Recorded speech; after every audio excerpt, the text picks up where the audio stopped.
Are you somebody who takes rejection in your business really personally? If a potential customer says no or decides not to buy your product or your service, do you automatically go into that space of questioning yourself about what it is about you or your business or your product that they just didn't like? Do you go into that space immediately of thinking, was it about my price? Was it my product? Was it my service? Was it about the way I explained it? Was it my presentation? Do they just not actually like or trust me?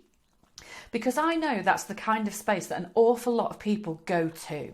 And when it's your own business, it's incredibly difficult not to feel really personally about every opportunity and every rejection.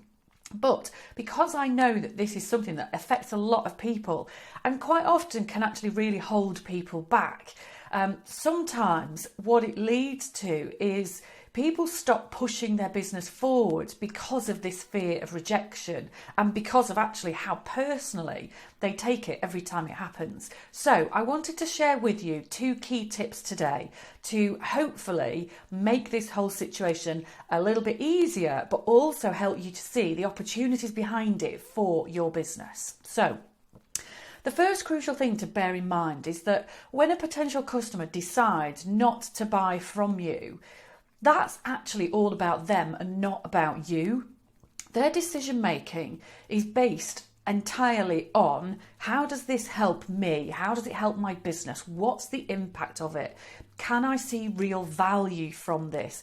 Is it the thing that I need? Is this the best supplier for me? So much as there is a huge amount of truth in saying that people buy from people they like and people they trust, that in itself is not enough. Somebody may think that you are absolutely the best thing since sliced bread, but if they can't actually see how you can help them or their business, then they're still not actually going to buy. So just personality is not enough. So here's the key thing to bear in mind first off is the customer is looking for something that truly helps them. So if they decide not to go ahead, this is about them, not about you. So my big tip number 1 is stop taking this personally.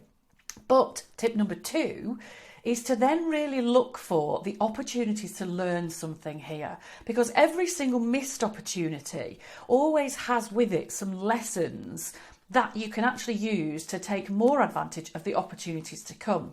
So look at each customer that says no to you or decides not to buy.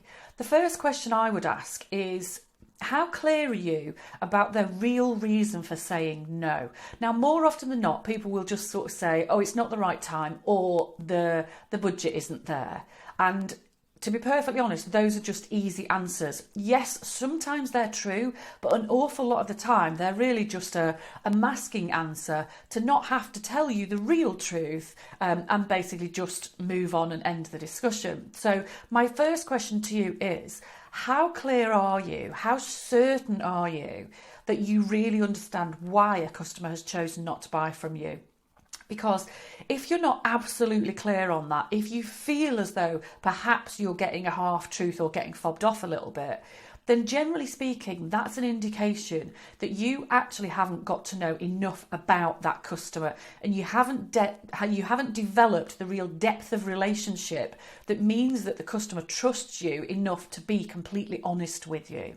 So really think back across every step in your process, each conversation, each email or text exchange or whatever that setup was, and each conversation or meeting or whatever happened with those potential customers.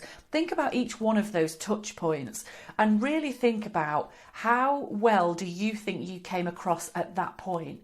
How good were you at really getting to understand the customer and their needs?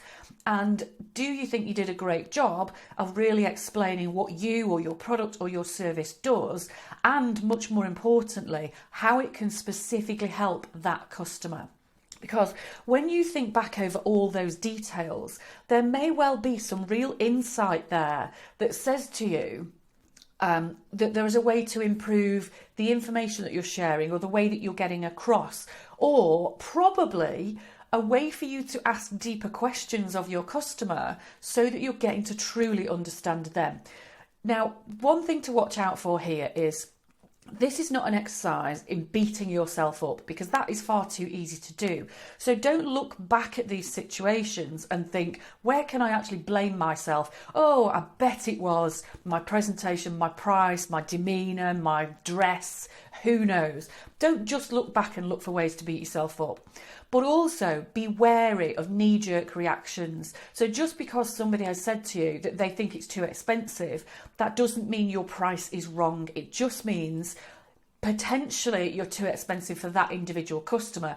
It may just as easily mean they're giving you an easy answer to get out of that situation. So avoid the possibility of knee-jerk changes to what you do based on one customer's rejection. But what I would encourage you to do is really look at each step of your process and think about, did you explain what you do very clearly? Did you really get under the customer's skin and thoroughly understand what the customer needs? And did you get across in your messaging how you can help them? Are there other ways that you can improve on those things? Because that's the way to turn a no into an opportunity to continue to grow and develop your business. So those are my two key tips for any time a potential customer decides not to buy from you. Firstly, don't take it personally. This is actually about them. They might genuinely be too busy. They might be overwhelmed. They might have too much going on. They might genuinely not have the budget. They might not be sure that this is the right thing for them now. So first thing is, don't take this personally. Do bear in mind that this is much more about them than it is about you. But the second thing is, really look back over how you've handled the process, your relationship with that potential customer, everything you've explained to them, all the things you've asked of them, and whether you were actually thorough, clear, professional, succinct, and all those lovely juicy things that will really help you understand a customer and help that customer understand how you can help them. Because when a customer truly understands how you can help them and they see that you totally get what it is they need, then you're far more likely to turn some of those no's into yeses. So I hope that has been useful for you today. I would love to hear your comments or your feedback in the section below. Please feel free to like and subscribe. And of course, if there is anybody else who you think could really benefit from watching this video, then I would love you to share it with them. Thank you.